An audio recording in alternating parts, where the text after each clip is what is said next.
Eran las 4:32 de la tarde, del 18 de junio de 1989, cuando José Alfredo Jiménez pidió que cerraran las cortinas de su habitación en el Hospital Español de la Ciudad de México.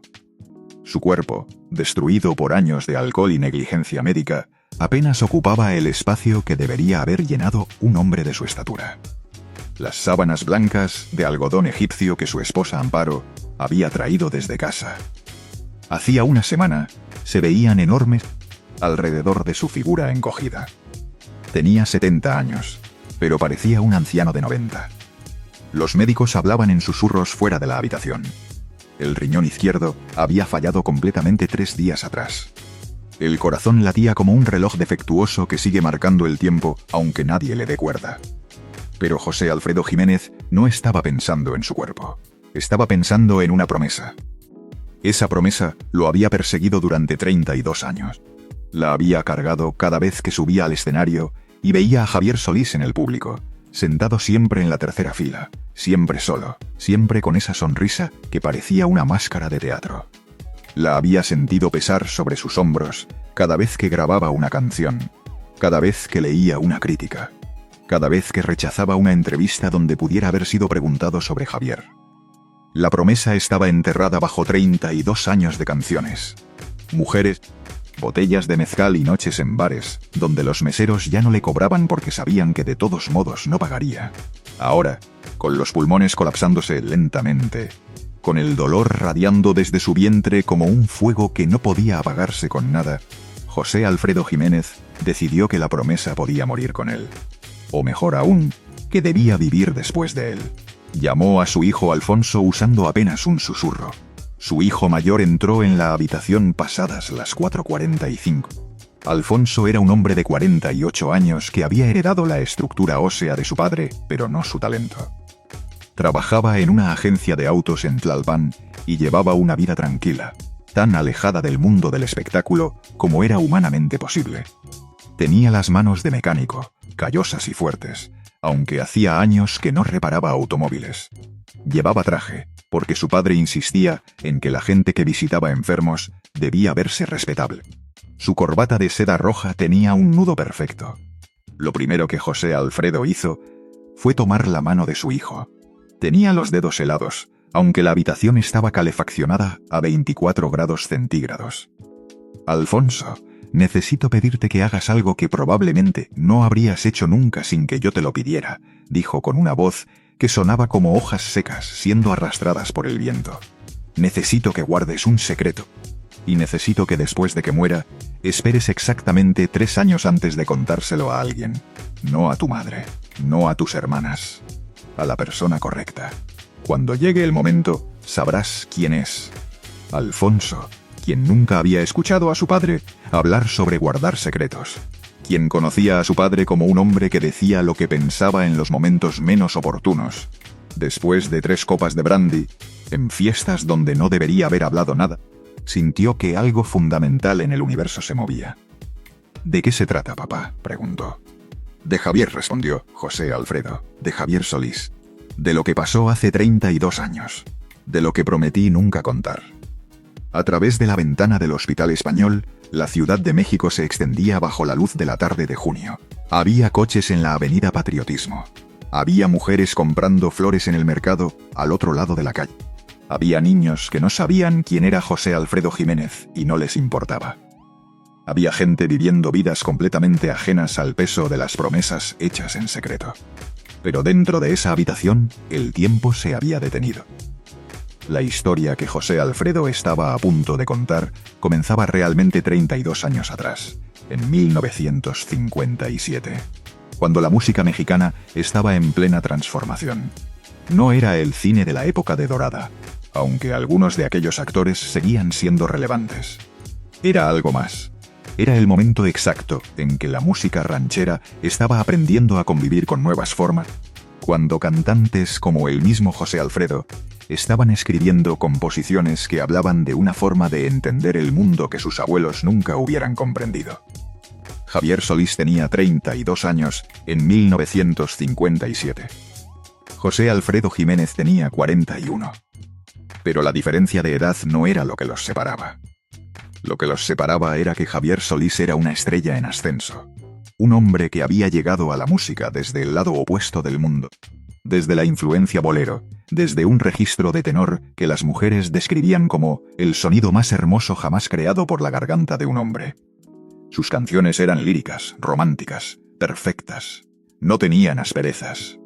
No tenían las cosas crudas que José Alfredo Jiménez insistía en poner en sus propias composiciones.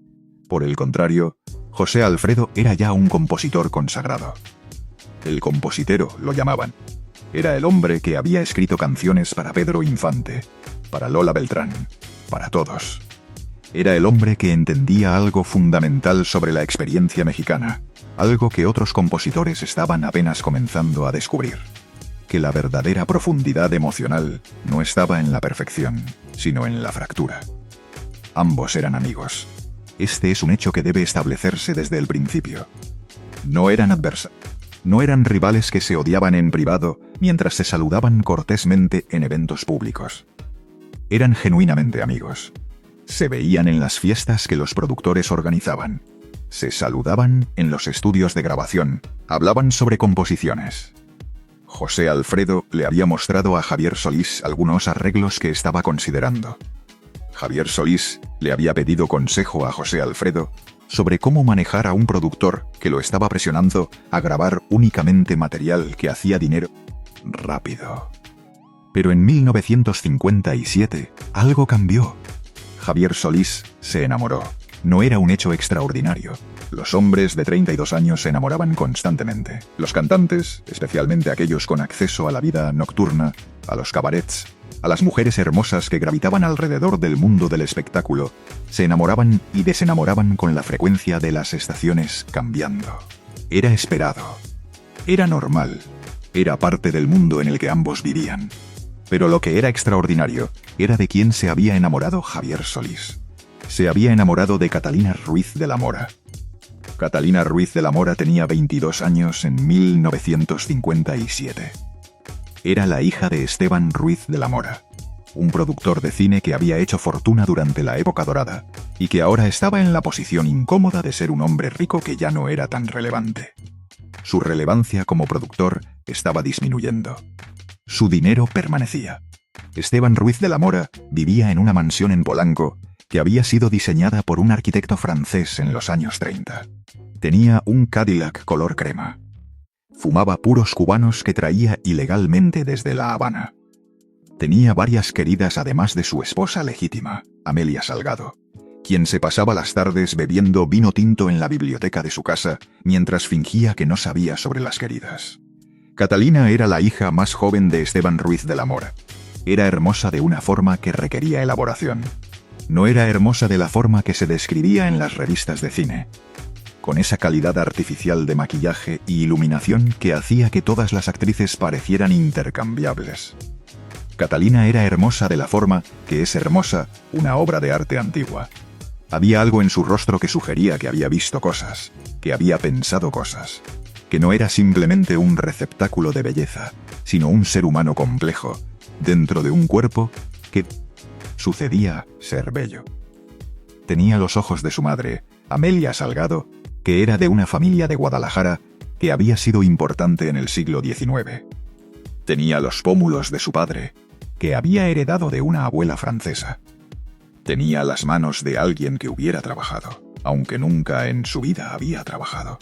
Y tenía una risa que, según las personas que la conocían, era el sonido más auténtico que podía escucharse en cualquier salón. Javier Solís la había conocido en una fiesta. Era una fiesta que se llevaba a cabo en la casa de un ejecutivo de disquera en Lomas de Chapultepec. La fecha era el 23 de marzo de 1957. Exactamente las 9:19 de la noche cuando sus ojos se encontraron a través de la sala donde músicos estaban tocando de fondo, donde mujeres en vestidos de tul estaban hablando sobre viajes a Nueva York, donde los hombres estaban hablando sobre dinero. No fue amor a primera vista. Eso es una simplificación del romántico. Lo que fue exactamente fue reconocimiento. Fue el momento en que Javier Solís vio a Catalina y supo, con la certeza que solo produce la inevitabilidad, que su vida estaba a punto de cambiar de una forma que no podría controlar. Pasaron 3 meses antes de que Javier Solís le escribiera su primera carta a Catalina. 3 meses en los que se vieron en otras fiestas, en otros eventos, en las funciones de cine, donde la gente importante se reunía a mirar películas en versión de reestreno. 3 meses en los que Javier Solís cantó canciones que hablaban sobre el amor, pero que realmente hablaban sobre Catalina. 3 meses en los que Catalina fingió no darse cuenta, aunque todo el mundo a su alrededor estaba completamente consciente. La carta que Javier Solís escribió el 23 de junio de 1957 era una carta extraordinaria. Estaba escrita con caligrafía perfecta en papel importado de Italia. Hablaba sobre el significado del encuentro casual, sobre la idea de que algunos seres humanos son imanes para otros seres humanos, sobre la noción de que el universo tal vez no era tan aleatorio como parecía. Terminaba con una pregunta. ¿Podía Javier Solís tener la oportunidad de cenar con Catalina, solo con Catalina, en un restaurante donde pudieran hablar sin que todo el mundo los observara? Catalina respondió 2 semanas después. Su respuesta estaba escrita en papel perfumado. Decía que sí, que podían cenar juntos, que ella había estado esperando que él fuera lo suficientemente valiente para escribirle. Cenaron en el restaurante contigo, que era un lugar elegante en la avenida Paseo de la Reforma. La fecha era el 9 de julio de 1957. Fue una cena que duró 4 horas. Durante esa cena, Javier Solís le contó cosas a Catalina que nunca le había contado a nadie. Le contó sobre sus inseguridades como cantante, sobre su miedo a que su voz desapareciera un día sin previo aviso, como le había sucedido a otros cantantes. Le contó sobre su familia, sobre su padre que era músico también, pero que había fracasado, sobre cómo había jurado no cometer los mismos errores. Le contó sobre sus sueños, que eran sueños hermosos, pero también sueños imposibles. Catalina, a su vez, le contó cosas que le permitieron a Javier Solís entender que la belleza y el dinero no eran suficientes para que una mujer pudiera ser feliz. Le contó sobre su padre, Esteban Ruiz de la Mora, y cómo su amor por ella era del tipo posesivo, del tipo que requería que ella permaneciera como un ornamento permanente en su vida. Le contó cómo su madre, Amelia Salgado, había decidido que la ignorancia era más segura que el conocimiento, y cómo eso le había enseñado que había formas de escape que no requería confrontación directa. Cuando Javier Solís la llevó de regreso a la casa de Esteban Ruiz de la Mora esa noche, a las 11:43, la besó una vez. Fue un beso corto, un beso que pedía permiso para futuros besos, no un beso que reclamaba nada. Catalina le dijo que volviera la próxima semana. Lo que sucedió durante los 6 meses siguientes fue, técnicamente hablando, una relación que se desarrollaba de forma clandestina. Javier Solís y Catalina Ruiz de la Mora se veían cada martes. Siempre a las 8 de la noche, siempre en lugares donde nadie que conociera a Esteban Ruiz de la Mora pudiera verlos. Se veían en cines, en barrios alejados de Polanco. Se veían en restaurantes pequeños en Coyoacán, donde los dueños sabían guardar discreción. Se veían en la casa de una amiga de Catalina, que vivía en Tlalpan, y cuya familia pasaba los martes en Acapulco. Fue durante uno de estos encuentros, el 21 de noviembre de 1957, cuando Catalina le contó a Javier Solís algo que cambiaría todo. Estaban acostados en una cama en aquella casa en Tlalpan. Las cortinas estaban cerradas. Una brisa entraba por una ventana abierta que daba al jardín. Afuera podía escucharse a los grillos. Catalina tenía su cabeza descansando en el pecho de Javier Solís, y él estaba acariciando su cabello, un cabello oscuro que era tan suave que casi no parecía real. «Estoy embarazada», dijo Catalina. Las palabras quedaron suspendidas en el aire de la habitación. Javier Solís dejó de acariciar su cabello. Catalina sintió cómo su pecho dejaba de subir y bajar normalmente.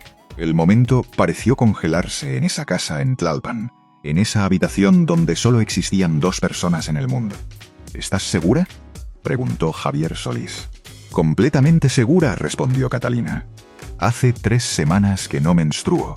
Fui a ver a una doctora privada, alguien que mi amiga me recomendó. Dijo que todo está confirmado. Tengo 8 semanas de embarazo, más o menos». Lo que Javier Solís debería haber sentido en ese momento era alegría, o miedo, o alguna combinación de ambas emociones. Lo que realmente sintió fue algo más complicado. Fue la sensación de estar parado al borde de un acantilado, con la certeza absoluta de que saltar era la única opción, pero sin saber qué había abajo. «¿Qué quieres hacer?», preguntó. «Quiero tener el bebé», respondió Catalina. «Y quiero casarme contigo. Y quiero que vivamos juntos. Quiero que seamos una familia. Quiero que tengas lo que tu padre nunca tuvo, que es una vida donde tu talento y tu dedicación se construyan en la base de una familia que te ama, no en el caos». Eran palabras hermosas. Eran palabras que cualquier hombre habría querido escuchar de la mujer que amaba. Pero Javier Solís entendía algo que Catalina, en su juventud, aún no había completamente comprendido. Que el acto de decir palabras hermosas no era lo mismo que el acto de hacerlas realidad. «Tu padre nunca lo permitiría», dijo Javier Solís. «Mi padre no tiene que permitir nada», respondió Catalina. «Tengo 23 años, soy una mujer adulta. Pero tienes razón en una cosa. Si se lo decimos directamente, hará todo en su poder para destruirte. Tiene esa influencia, tiene esos contactos, tiene esa falta de escrúpulos que es característica de los hombres como mi padre». Lo que sucedió en los días siguientes fue una serie de conversaciones que nunca debieron suceder. Javier Solís hablaba con amigos músicos. Catalina hablaba con su amiga en Tlalpan, quien tenía conexiones con gente que sabía cómo manejar situaciones que requerían discreción. Los rumores comenzaban a circular, no sobre el embarazo, sino sobre una relación romántica que se desarrollaba entre Javier Solís y alguien que posiblemente era la hija de alguien importante. Fue en este punto en la historia que José Alfredo Jiménez se enteró. Se enteró porque una noche, en un bar llamado El Tecolote, que quedaba en la colonia Roma, un pianista que trabajaba en la misma disquera que Javier Solís le contó la historia. El pianista había bebido demasiado. El pianista habría dicho que había juramentado guardar el secreto, pero el secreto pesaba demasiado. José Alfredo Jiménez escuchó la historia. Escuchó sobre Catalina Ruiz de la Mora. Escuchó sobre el embarazo. Escuchó sobre los planes de huida, porque eso es lo que eran, planes de huida. Javier Solís iba a llevar a Catalina a Guadalajara, donde tenía contactos. Iban a vivir allá bajo nombres diferentes, al menos durante los primeros meses. Javier Solís iba a conseguir trabajo en una disquera menor. Catalina iba a tener al bebé. Entonces, en algún momento indefinido en el futuro, cuando el bebé tuviera 1 año o 2, cuando la situación se hubiera calmado, cuando Esteban Ruiz de la Mora hubiera aceptado la realidad de que su hija había desaparecido de su vida voluntariamente, entonces tal vez podrían regresar. Era un plan que estaba destinado al fracaso. Era un plan que había sido concebido por personas que estaban enamoradas y por lo tanto temporalmente insanas. Pero era un plan que existía. José Alfredo Jiménez fue a hablar con Javier Solís al día siguiente. Lo encontró en el estudio de grabación donde Javier estaba grabando una canción nueva, una canción melancólica que hablaba sobre el dolor de estar separado de alguien a quien se ama. «Necesitamos hablar», dijo José Alfredo. Fueron a tomar café a una cafetería que había cerca del estudio. Se sentaron en una mesa al fondo, alejados de las ventanas, donde nadie pudiera verlos claramente. «Sé lo que está sucediendo», dijo José Alfredo. «Sé lo de Catalina. Sé lo del bebé. Sé lo de los planes». El rostro de Javier Solís empalideció. «¿Quién te lo dijo?», preguntó. «No importa», respondió José Alfredo. «Lo importante es que yo lo sé. Y si yo lo sé, entonces probablemente hay otras personas que también lo saben. Y si hay otras personas que lo saben, entonces eventualmente Esteban Ruiz de la Mora se va a enterar. Y cuando Esteban Ruiz de la Mora se entere, va a hacer lo que hace la gente como Esteban Ruiz de la Mora cuando alguien amenaza su reputación o su control. Va a destruir». «Eso ya lo sé», dijo Javier Solís. «Por eso nos vamos. Por eso estamos dejando la Ciudad de México». «No, no lo entiendes», dijo José Alfredo. «Esteban Ruiz de la Mora tiene dinero. Esteban Ruiz de la Mora tiene conexiones. Esteban Ruiz de la Mora tiene la clase de poder que no se puede contrarrestar, simplemente desapareciendo. Eventualmente te encontrará. Te encontrará a ti, encontrará a Catalina, encontrará al bebé. Y cuando lo haga, su primer acto será ser el de un padre protegiendo su reputación, no el de un hombre protegiendo a su hija». «¿Qué sugieres que haga?», preguntó Javier Solís. Su voz había bajado a algo apenas superior a un susurro. «Tengo un amigo», 'dijo, dijo José Alfredo. «Se llama Dr. Fernando Medina. Es doctor. Tengo un amigo. Se llama Dr. Fernando Medina. Es doctor. Tengo un amigo. Se llama Dr. Fernando Medina. Es doctor. Tengo un amigo. Se llama Dr. Fernando Medina. Es doctor. Tengo un amigo. Se llama Dr. Fernando Medina. Es doctor. Es un hombre discreto, y tiene una solución a tu problema. Lo que José Alfredo estaba sugiriendo, sin decirlo en palabras que pudieran ser escuchadas, era que Javier Solís llevara a Catalina con el doctor Fernando Medina. Que Catalina no tuviera el bebé, que el embarazo desapareciera, dejando únicamente el recuerdo de lo que podría haber sido. Javier Solís escuchó esto en silencio. Escuchó cómo José Alfredo explicaba que esta era la única forma de proteger a Catalina, que un embarazo que llegara a término resultaría en un bebé que sería una marca permanente en su reputación, que Esteban Ruiz de la Mora nunca lo permitiría, que había formas de resolver estos asuntos que no requerían un precio irreversible. ¿Cómo llegamos aquí?, preguntó Javier Solís. ¿Cómo llegamos a un punto en el que un hombre está sugiriéndole a otro hombre que su novia aborte al hijo que está esperando? Llegamos aquí, respondió José Alfredo, porque la vida no es una canción ranchera, por mucho que nosotros escribamos canciones rancheras. La vida es más cruda. La vida es más imposible. La vida requiere decisiones que no tienen buenos resultados, solo resultados menos malos que otros. Lo que sucedió después es lo que José Alfredo Jiménez estaba intentando contarle a su hijo Alfonso en ese hospital en el año 1989. Javier Solís fue a hablar con Catalina. Le contó lo que José Alfredo le había sugerido. Catalina escuchó en silencio. Catalina, quien tenía 23 años, quien estaba embarazada de 8 semanas, quien amaba a Javier Solís, pero también entendía las realidades del mundo en el que vivía, hizo una elección.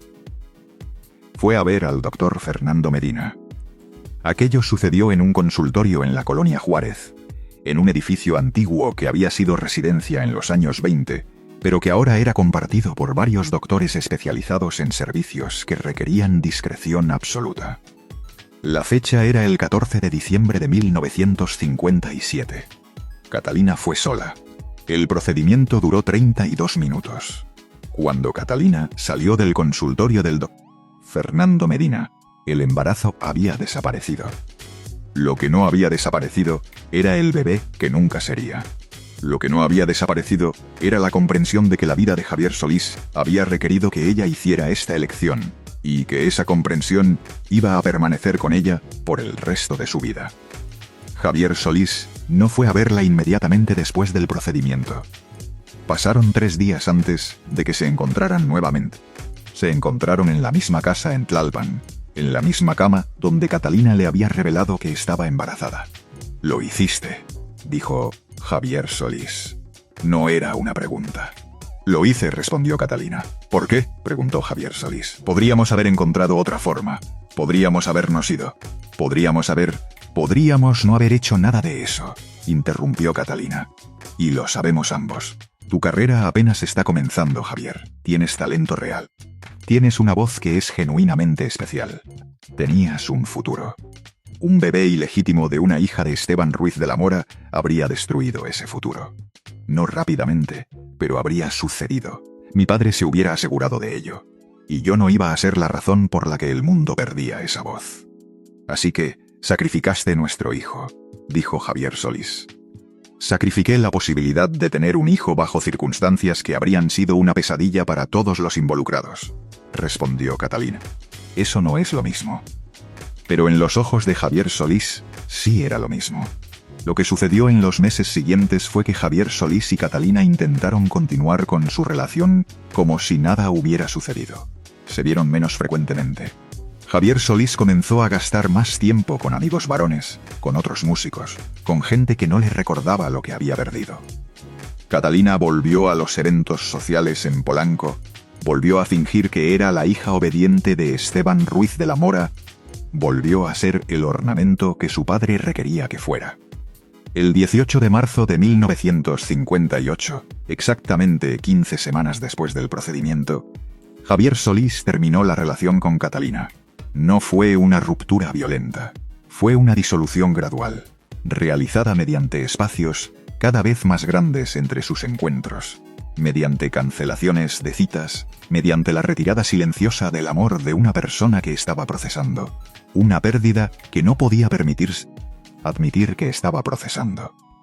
Catalina Ruiz de la Mora aceptó el final de la relación con una calma que sugería que ella había estado esperándolo.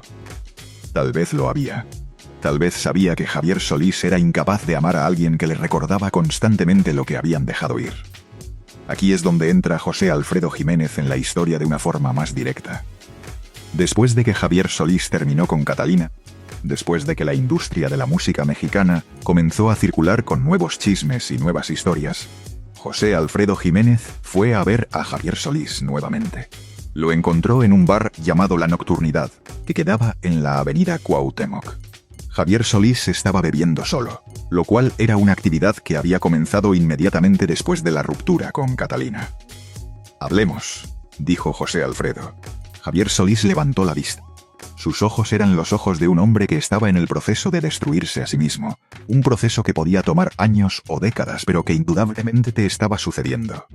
«No hay nada que hablar», respondió Javier Solís. «Hicimos lo que tenía que hacerse. La vida continúa». «No. No, la vida no continúa», dijo José Alfredo. «La vida cambia. Los hombres cambian. Los hombres que han hecho lo que tú has hecho, que han tomado las decisiones que tú... se pasan el resto de sus vidas siendo hombres diferentes de quienes fueron antes. Eso es un hecho». «¿Qué quieres de mí?», preguntó Javier Solís. «¿Quieres que diga que fue un error? ¿Quieres que diga que quería tener un hijo ilegítimo que habría sido criado en la oscuridad, avergonzado de su origen, odiado por su abuelo, víctima de las circunstancias de su creación? No», dijo José Alfredo. «Quiero que entiendas que lo que sucedió fue una tragedia. Una tragedia que fue necesaria posiblemente, pero una tragedia de todas formas. Y quiero que comprendas que una tragedia que no es reconocida como tragedia, simplemente se convierte en un peso que se carga en silencio. Ese peso te va a acompañar a ti por el resto de tu vida, Javier. A menos que hagas algo con él». «¿Qué sugeriría el gran José Alfredo Jiménez?», preguntó Javier Solís con sarcasmo. «Que jamás hables de esto con nadie», dijo José Alfredo. «Que lo guardes, que lo protejas, que hagas de ese secreto algo tan profundo en tu interior que se convierte en parte de tu música. Porque lo que sí puedo decirte es que los mejores artistas son aquellos que transforman el dolor en arte. Los mejores cantantes son aquellos que canjean su propio sufrimiento por la posibilidad de que otros seres humanos puedan ver algo de sí mismos en sus canciones». Javier Solís escuchó esto. Y en los años que siguieron, hizo exactamente lo que José Alfredo Jiménez le había sugerido. Transformó el peso del secreto en música. La canción Lloraras, que grabó en 1959, la canción Vuelve, que grabó en 1961, la canción Que vueltas da la vida, que grabó en 1963. Todas estas canciones hablaban sobre la pérdida y el dolor de una forma que sugería que Javier Solís entendía estas emociones a un nivel más profundo que el meramente intelectual. Los críticos hablaban sobre la profundidad emocional de Javier Solís. Decían que su voz tenía una cualidad de sufrimiento, que era completamente auténtica. Decían que Javier Solís había nacido para cantar sobre dolor, porque de alguna forma podía acceder a estados emocionales que otros cantantes solo fingían. Lo que ninguno de esos críticos sabía era que el dolor que Javier Solís estaba cantando era el dolor de un hombre que había permitido que su carrera fuera más importante que la vida de su propio hijo. Porque ese era el verdadero peso del secreto. No era simplemente que él había hecho una elección imposible, sino que mientras hacía esa elección, había entendido que estaba eligiendo su futuro artístico sobre el futuro de una vida que su cuerpo había creado. Ahora, aquí en esta habitación en el Hospital Español, en el año 1989, José Alfredo Jiménez estaba contando esta historia a su hijo Alfonso, porque sentía que la muerte era inminente, y porque sentía que la verdad no debería morir completamente con él. «Lo que Javier Solís cargó durante 32 años», le dijo José Alfredo a su hijo, «es la comprensión de que su éxito se construyó sobre la desaparición de una vida. No es culpa exactamente. Era una decisión que fue necesaria, que fue tomada por dos personas que se amaban, pero que entendían que no podrían proporcionar una vida decente a un niño bajo esas circunstancias. Pero fue una desaparición de todas formas». «¿Por qué no le dijiste nunca?», preguntó Alfonso. «Porque hice una promesa», respondió José Alfredo. «Javier Solís me pidió que nunca hablara de esto. Me pidió que lo guardara en secreto porque entendía que si esto se hiciera público, si la gente supiera que había un bebé que nunca fue, Si la industria conociera los detalles de esta historia, cambiaría todo. Cambiaría cómo la gente lo veía. Cambiaría cómo lo juzgaban. Y también entendía que mi nombre estaría ligado a esto para siempre. Y que yo también sería juzgado por haber sugerido el procedimiento que hizo que el bebé desapareciera. Y ahora, continuó José Alfredo, te la estoy contando a ti, porque Javier Solís murió hace 6 años. Murió el 23 de abril de 1983. Murió sin confesarle nunca esto a nadie, sin permitir que el peso del secreto fuera compartido por otro ser humano viviente. Y mucho de lo que destruyó a Javier Solís en los últimos años de su vida, la bebida, la depresión, el sentimiento de que su vida era una mentira cuidadosamente construida, todo eso fue resultado directo de cargar ese secreto completamente solo. Alfonso estaba llorando. Su padre, José Alfredo Jiménez, estaba muriendo, y antes de morir, le estaba transfiriendo el peso de una promesa que había hecho 32 años atrás, una promesa que había mantenido a través de décadas de silencio, una promesa que ahora su hijo tendría que decidir si mantener o romper. ¿Quieres que lo cuente?, preguntó Alfonso. Después de que mueras. Quiero que lo cuentes a la persona correcta, respondió José Alfredo. Quiero que esperes 3 años. Quiero que en ese tiempo observes el mundo, observa cómo la gente habla sobre Javier Solís, observa cómo se recuerda su legado. Y entonces, cuando hayas esperado lo suficiente, cuando hayas visto lo suficiente, quiero que le digas a alguien que la entienda, alguien que comprenda que la vida es más complicada que la culpa o la inocencia. Alguien que pueda procesar esta información sin convertirla en escándalo o en morbo. ¿A quién?, preguntó Alfonso. Lo sabrás cuando llegue el momento, dijo José Alfredo Jiménez. Y en esa habitación del Hospital Español, mientras el padre moría lentamente, mientras su cuerpo fallaba gradualmente, mientras el tiempo se medía no en años sino en horas, la promesa que José Alfredo había hecho 32 años atrás fue transferida de una generación a la siguiente. Pero aquí es donde la historia se complica. Porque lo que nadie sabía, lo que ni siquiera José Alfredo Jiménez había comprendido completamente, era que había una tercera persona en esta historia, que también estaba cargando el peso de la verdad. Catalina Ruiz de la Mora estaba viva. Catalina Ruiz de la Mora, quien había tenido el procedimiento en la clínica del doctor Fernando Medina, quien había terminado su relación con Javier Solís, quien había vuelto a la vida de una hija obediente de Esteban Ruiz de la Mora, se había casado en 1960, y una con un hombre llamado Ricardo Sánchez de la Vega, un abogado que trabajaba para una firma importante en la Ciudad de México. Habían tenido 3 hijos juntos. Vivían en una casa en Bosques de las Lomas. Catalina se había convertido en una mujer que organizaba eventos de caridad, que patrocinaba exposiciones de arte, que era miembro de varios clubes sociales para mujeres de la clase alta de la Ciudad de México. Pero Catalina nunca olvidó a Javier Solís. Nunca olvidó lo que había sucedido. Nunca olvidó al bebé que no sería. En 1962, 3 años después del procedimiento, Catalina leyó una entrevista con Javier Solís en una revista de espectáculos. En la entrevista, Javier Solís hablaba sobre sus planes para el futuro, sobre sus aspiraciones artísticas, sobre cómo quería casarse algún día y tener una familia grande. Mientras leía esas palabras, Catalina comprendió que Javier Solís estaba enterrado bajo el peso de la mentira que ambos estaban viviendo. Estaba diciendo que quería una familia, cuando en realidad lo que él quería era la absolución de haber rechazado la familia que habría tenido. Catalina escribió una carta a Javier Solís, el 24 de octubre de 1962. La carta estaba escrita en papel perfumado, el mismo papel que usaba para toda su correspondencia importante. Decía que ella había visto su entrevista. Decía que ella entendía que lo que habían hecho juntos había sido necesario. Decía que ella no le guardaba rencor.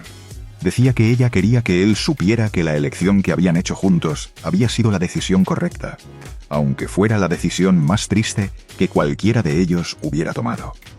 La carta terminaba diciendo que Catalina estaba en paz, que su vida era buena, que tenía un esposo que la amaba, que tenía hijos que la llamaban madre, que no había vacío permanente en su vida, aunque había un espacio en su corazón que siempre estaría dedicado a lo que podría haber sido.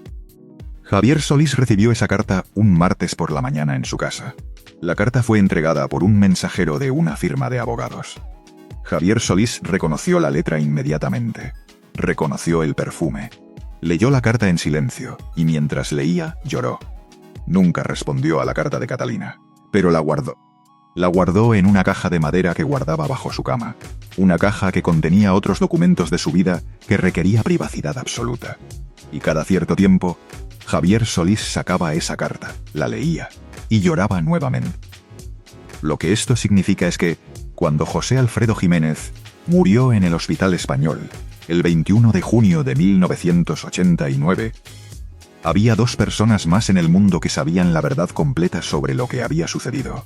Su hijo Alfonso, quien había sido designado como portador de la verdad, y Catalina Ruiz de la Mora de Sánchez de la Vega, quien había sido la otra mitad de la decisión imposible que había definido la vida de Javier Solís.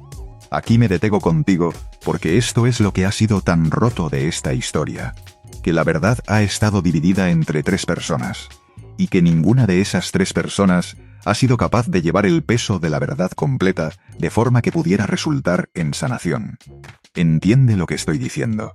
La vida no siempre es justa. La vida no siempre ofrece soluciones que remedian el daño que hemos hecho. A veces, los hombres que cometen errores son exactamente eso. Hombres que cometen errores. No son demonios. No son villanos unidimensionales. Son seres humanos que se encuentran en circunstancias que no pudieron controlar y que hacen lo mejor que pueden con las opciones que tienen disponibles. Javier Solís no fue un monstruo. Fue un hombre que amó a una mujer, que fue incapaz de protegerla de las realidades del mundo en el que vivían, y que tuvo que vivir con esa incapacidad durante 32 años. Lo que sucedió después de la muerte de José Alfredo Jiménez fue que su hijo Alfonso hizo exactamente lo que su padre le había pedido. Esperó 3 años. Alfonso observó cómo el mundo continuaba siendo un lugar donde las decisiones imposibles seguían siendo comunes, donde las mujeres seguían siendo obligadas a hacer elecciones sobre sus propios cuerpos basadas en las limitaciones de los hombres que las amaban, donde la música seguía siendo la forma en que las personas procesaban emociones que no podían procesar de otra forma. Luego, en 1992, Alfonso hizo algo que su padre no había anticipado completamente. No le contó la historia a alguien más. En su lugar, escribió la historia. Escribió la historia de Javier Solís y Catalina Ruiz de la Mora. Escribió sobre el bebé que no sería. Escribió sobre José Alfredo Jiménez y su sugerencia del procedimiento. Escribió todo con nombres reales, con lugares reales, con fechas reales. Luego, Alfonso guardó ese documento. Escribió en el sobre: para ser abierto después de mi muerte. Y lo guardó en una caja de seguridad en un banco, con instrucciones explícitas de que el documento debería ser entregado a un historiador, específicamente a un historiador que estuviera escribiendo un libro sobre la época de oro de la música mexicana. Los años pasaron.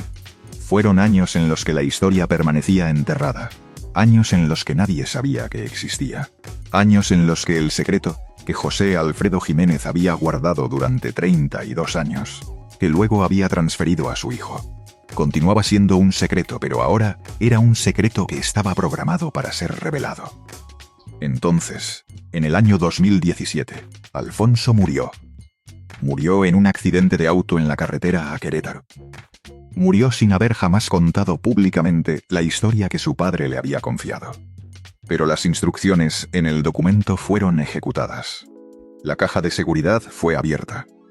El sobre fue entregado a Dr. Claudio Romero, un historiador que había estado escribiendo un libro extensivo sobre la vida de Javier Solís, sobre su música, sobre su impacto en la música mexicana, sobre las formas en que su voz había definido la experiencia emocional de una generación entera de mexicanos. Dr. Claudio Romero abrió ese sobre en su estudio universitario el 16 de octubre de 2017. Leyó el documento que Alfonso había escrito. Leyó sobre Catalina. Leyó sobre el bebé.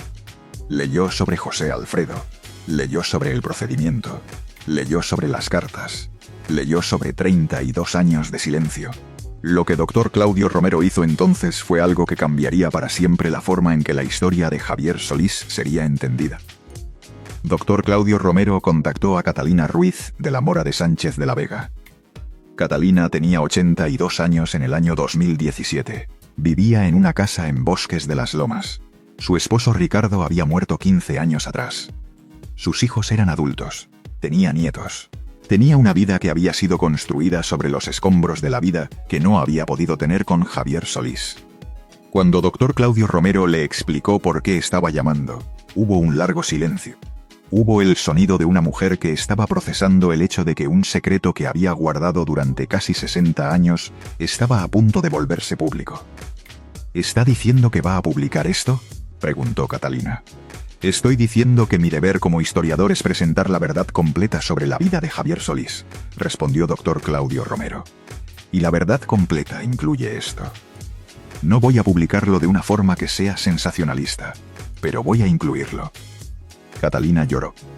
Lloró porque sabía que el secreto que ella y Javier Solís habían mantenido durante toda una vida estaba a punto de desmoronarse. Lloró porque sabía que su nombre, su historia, todo lo que había intentado mantener privado, estaba a punto de volverse parte del registro histórico.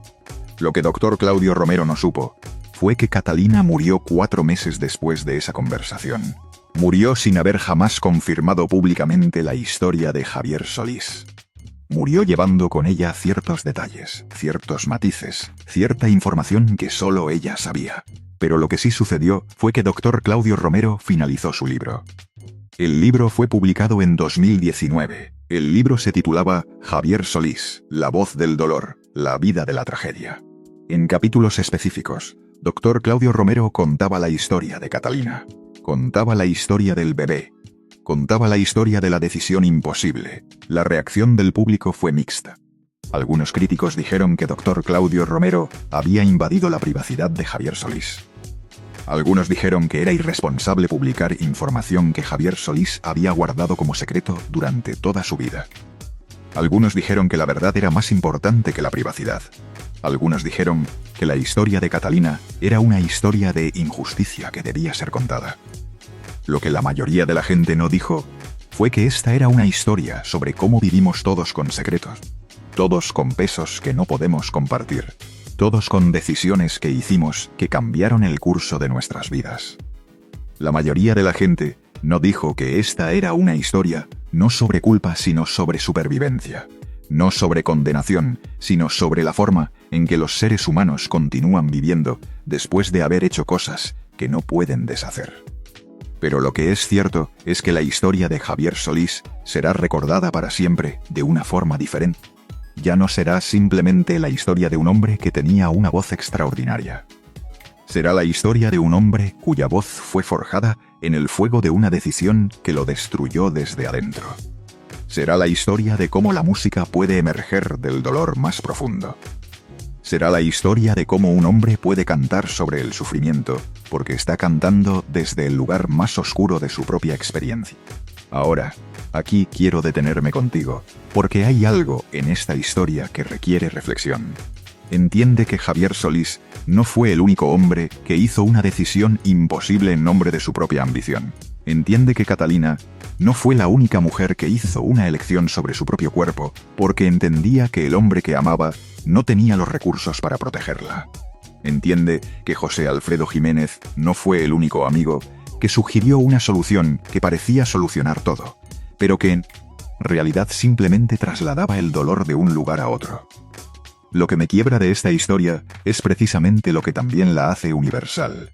Que estos dilemas que enfrenta Javier Solís no son los dilemas de un hombre excepcional. Estos son los dilemas de hombres ordinarios, de hombres que amaban a mujeres que amaban, de hombres que estaban navegando un mundo que no les había dado instrucciones sobre cómo ser. Y en ese navegar hicieron daño, no porque fueran malvados, sino porque el mundo mismo era injusto. ¿Y sabes cuál es la pregunta que queda sin respuesta después de esta historia? Es esta. ¿Fue la decisión que Javier Solís y Catalina hicieron juntos la correcta? ¿Hubiera sido mejor tener el bebé? ¿Hubiera sido mejor enfrentarse a Esteban Ruiz de la Mora? ¿Hubiera sido mejor sacrificar la carrera de Javier Solís por la vida de un hijo? No hay respuestas correctas a estas preguntas, porque las preguntas mismas están mal formuladas. Lo que hay son decisiones imposibles, y entonces hay vivir con esas decisiones. En los años después de que Javier Solís murió, después de que la historia de Catalina comenzó a salir a la luz, comenzó a haber una reevaluación de su legado. No fue una reevaluación que lo condenó. Fue una reevaluación que lo humanizó. Fue una reevaluación que sugería que la verdadera profundidad en el arte no viene de un lugar de inocencia, sino de un lugar de culpa, de remordimiento, de la necesidad de procesar emociones que no pueden ser procesadas de otra forma. Entonces, ¿por qué José Alfredo Jiménez guardó este secreto durante 32 años? ¿Por qué no lo contó cuando Javier Solís aún estaba vivo? La respuesta es que José Alfredo había hecho una promesa. Y más que eso, José Alfredo entendía algo que muchas personas no entienden. Que los secretos que guardamos por las personas que amamos no son siempre una forma de traición. A veces, los secretos que guardamos por las personas que amamos son los actos de amor más profundos que podemos ejecutar. Cuando José Alfredo Jiménez murió, la promesa que había hecho fue transferida a la próxima generación. Y cuando esa generación también murió, la promesa fue finalmente trasladada al registro histórico, donde se convirtió en algo que pertenece no a una familia, sino a la humanidad misma. Ahora te pregunto algo que solo tú puedes responder mientras escuchas esto. Si fueras Javier Solís, en esa época, en esas circunstancias, con esa presión, con ese amor, con esa ambición, ¿habrías tomado la misma decisión? ¿O habrías encontrado una tercera opción que nadie más vio? Y si la hubiera habido, ¿a qué precio habría venido? Y aquí está la pregunta más difícil. ¿Una vida que es construida sobre la base de una tragedia es una vida que puede ser genuinamente vivida? ¿O es una vida que está condenada a ser siempre una imitación de lo que la vida podría haber sido? Porque eso es lo que fue la vida de Javier Solís después de 1957. Fue una imitación. Fue una canción que se parecía a la canción que debería haber sido cantada, pero que nunca fue exactamente eso. Los años que siguieron a la revelación de esta historia fueron años en los que la gente comenzó a escuchar las canciones de Javier Solís de manera diferente. Cuando escuchaban Lloraras, ya no estaban escuchando simplemente una canción de amor. Estaban escuchando a un hombre que estaba llorando por un bebé que nunca sería. Cuando escuchaban Vuelve, estaban escuchando a un hombre que estaba pidiendo que regresara un momento en el tiempo que no podía regresar. Cuando escuchaban sus duetos con otros cantantes, estaban escuchando a alguien que estaba buscando conectar con otro ser humano, precisamente porque sabía que era la desconexión más profunda.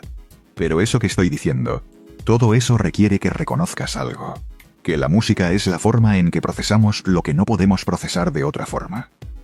Que el arte es el mecanismo que hemos inventado para hablar sobre las cosas que no tienen palabras. Que Javier Solís fue un artista precisamente, porque fue un hombre que había sido destrozado, y que la destrucción es a menudo el prerequisito para el arte real. Esto nos trae al espacio donde Javier Solís estaba en sus últimos años.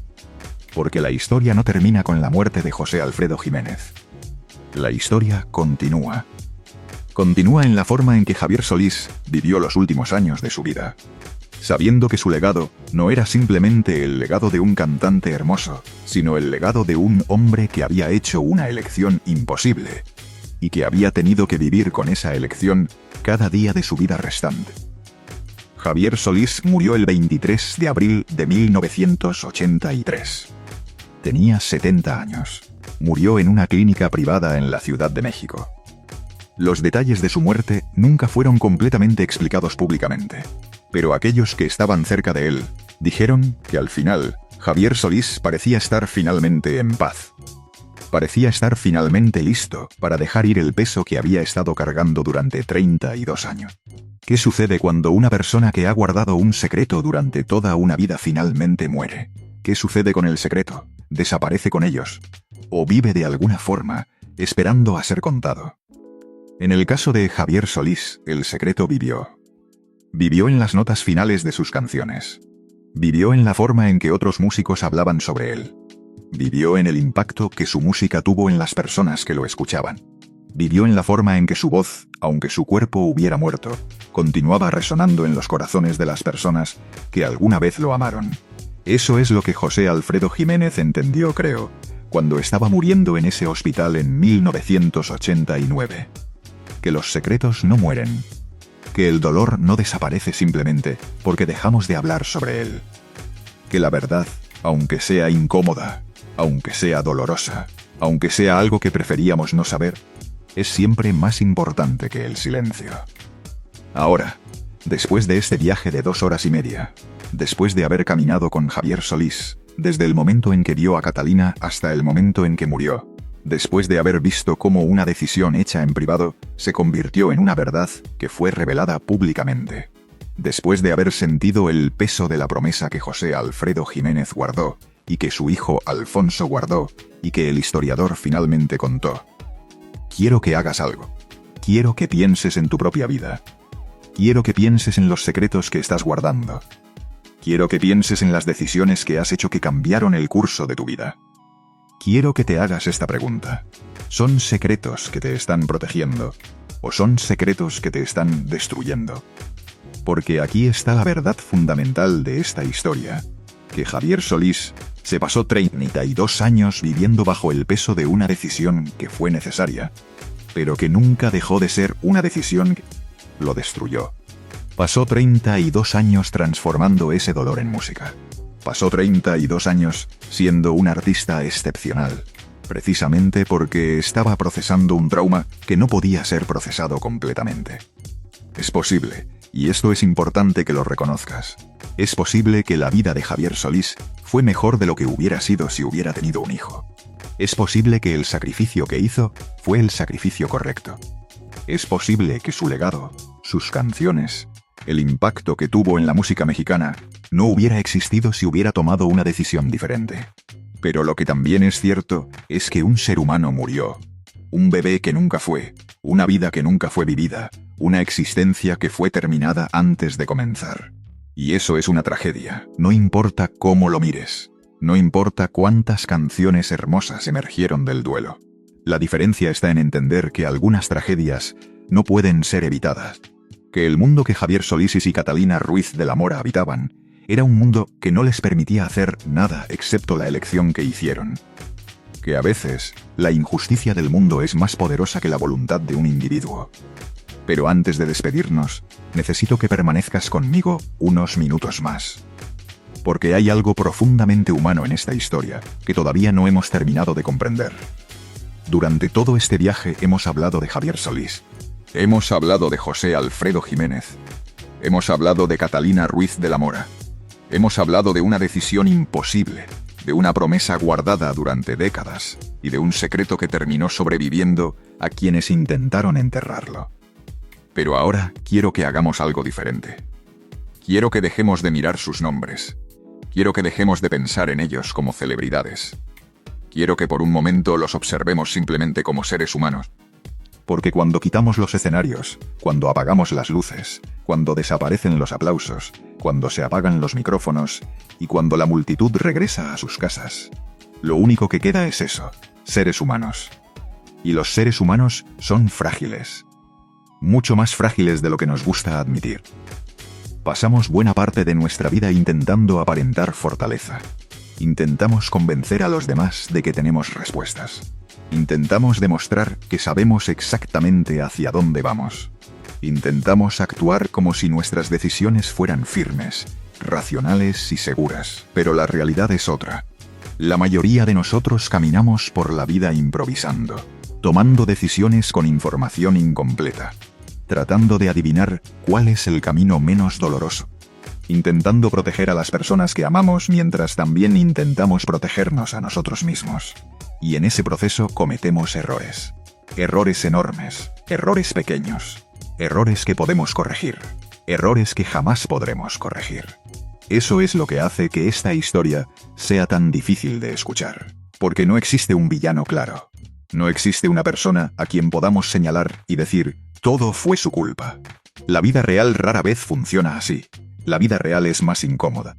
La vida real está llena de personas buenas tomando decisiones equivocadas. Está llena de personas que aman profundamente y aún así terminan lastimando a quienes aman. Está llena de personas que intentan proteger algo valioso y terminan destruyendo otra cosa igual de valiosa. Y quizás eso fue exactamente lo que ocurrió aquí. Porque si observamos esta historia con honestidad, descubrimos que todos estaban intentando proteger algo. Catalina estaba intentando proteger el futuro del hombre que amaba. Javier estaba intentando proteger a la mujer que amaba. José Alfredo estaba intentando proteger a su amigo. Y sin embargo, a pesar de que todos intentaban proteger algo, el dolor apareció de todas formas. ¿No es increíble? A veces el dolor no llega porque seamos malos. A veces llega precisamente porque intentamos hacer lo correcto. Y esa es una de las lecciones más difíciles que la vida nos enseña. Hay decisiones donde nadie gana. Hay decisiones donde no existe una salida limpia. Hay decisiones donde todas las opciones tienen consecuencias. Y cuando esas decisiones llegan, lo único que podemos hacer es escoger el camino que creemos correcto y esperar haber tenido razón. Pero incluso cuando creemos haber tenido razón, el recuerdo permanece. Eso fue lo que persiguió a Javier Solís. No necesariamente la culpa. No necesariamente el arrepentimiento, sino la duda. La eterna duda. La pregunta que nunca encontró respuesta. ¿Qué habría pasado si hubiera elegido otra cosa? ¿Qué habría pasado si hubiera huido? ¿Qué habría pasado si hubiera desafiado a todos? ¿Qué habría pasado si hubiera decidido convertirse en padre por encima de cualquier otra consideración? Son preguntas imposibles, preguntas que no tienen respuesta, preguntas que ningún historiador puede responder, preguntas que ningún libro puede resolver, porque pertenecen al territorio de los futuros que jamás existieron. Y los futuros que jamás existieron tienen algo cruel. Siempre parecen mejores desde la distancia. Siempre parecen más felices. Siempre parecen más sencillos. Siempre parecen más correctos. Pero la verdad es que nadie sabe si realmente lo habrían sido. Quizás Javier habría perdido su carrera. Quizás Catalina habría sufrido aún más. Quizás el niño habría crecido rodeado de conflictos. Quizás la historia habría terminado peor. O quizás habría terminado mejor. Nunca lo sabremos. Y precisamente porque nunca lo sabremos, la duda continúa viviendo. La duda es uno de los fantasmas más persistentes de la condición humana. No envejece, no desaparece, no se debilita. Puede permanecer dormida durante años y regresar de repente con la misma fuerza que tenía el primer día. Un olor, una canción, una fotografía, una calle, una fecha. Y de pronto, todo vuelve, todo. Las emociones, las preguntas, los recuerdos, los silencios, los rostros, las palabras que jamás fueron pronunciadas, las despedidas que nunca ocurrieron, las vidas que nunca llegaron a existir. ¿Cuántas personas viven hoy mismo acompañadas por una duda parecida? ¿Cuántas personas se despiertan cada mañana preguntándose qué habría ocurrido si hubieran tomado otro camino? ¿Cuántas personas sonríen mientras cargan historias que jamás han contado? ¿Cuántas personas han construido familias enteras sobre capítulos que nunca revelaron? Más de las que imaginamos. Muchísimas más, porque cada familia tiene sus silencios. Cada generación tiene sus secretos. Cada apellido tiene historias que rara vez aparecen en fotografías. Historias que permanecen escondidas. Historias que sobreviven únicamente en la memoria de quienes estuvieron allí. Y cuando esas personas mueren, a veces las historias mueren con ellas. Eso es lo verdaderamente trágico. No la muerte. El olvido. Porque todos morimos. Absolutamente todos. Pero no todos somos olvidados. Las historias que sobreviven son las que siguen siendo contadas. Las que alguien decide conservar. Las que alguien se niega a dejar desaparecer. Quizás por eso estamos aquí. Quizás por eso escuchamos historias como esta. Porque en el fondo entendemos que recordar es una forma de amor. Recordar es una forma de resistencia. Recordar es negarse a permitir que una vida desaparezca por completo. Y eso me lleva a algo que me parece profundamente conmovedor. Piensa en Javier Solís por un momento. Piensa en él no como cantante, no como figura pública, no como leyenda. Piensa en él como un hombre sentado solo una noche cualquiera. Sin público, sin músicos, sin periodistas, sin cámaras. Simplemente un hombre. Un hombre escuchando el ruido de la ciudad a través de una ventana. Un hombre pensando en decisiones antiguas. Un hombre preguntándose si hizo lo correcto. Un hombre recordando un rostro que no ha visto en años. Un hombre imaginando una vida que nunca ocurrió. Esa imagen me conmueve más que cualquier escenario lleno. Porque allí desaparece la leyenda. Y aparece el ser humano. Y cuando aparece el ser humano, todo cambia. Porque entonces entendemos que las personas que admiramos no eran tan diferentes de nosotros. Tenían miedo, tenían dudas, tenían inseguridades, tenían contradicciones, tenían noches donde no sabían qué hacer, tenían momentos donde deseaban regresar al pasado, tenían heridas que nadie veía, y aún así continuaban, seguían levantándose, seguían trabajando, seguían sonriendo, seguían cantando, seguían viviendo. Quizás eso sea el verdadero coraje. No la ausencia de dolor, sino la decisión de continuar a pesar del dolor. No la ausencia de miedo, sino la decisión de avanzar a pesar del miedo. No la ausencia de errores, sino la decisión de seguir adelante después de cometerlos. Porque todos fallamos. Todos. La diferencia está en lo que hacemos después. Algunos permiten que sus errores los destruyan. Otros aprenden a convivir con ellos. Otros intentan transformarlos en algo útil. Y algunos, como Javier Solís según esta historia, intentan convertirlos en arte. Intentan transformar una herida en una canción. Intentan convertir una pérdida en una melodía. Intentan darle una voz a algo que parecía imposible expresar. Y cuando eso ocurre, sucede algo extraordinario. El sufrimiento deja de pertenecer únicamente a quien lo vivió. Comienza a pertenecer también a quienes lo escuchan. Por eso ciertas canciones sobreviven generaciones. Porque contienen algo auténtico, algo humano, algo que trasciende el tiempo, algo que nos recuerda que no estamos solos, que otros también sintieron miedo, que otros también cometieron errores, que otros también amaron, que otros también perdieron, que otros también lloraron en silencio. Y quizás esa sea la razón por la que esta historia continúa resonando incluso después de haber terminado. Porque en realidad nunca fue solamente la historia de Javier Solís.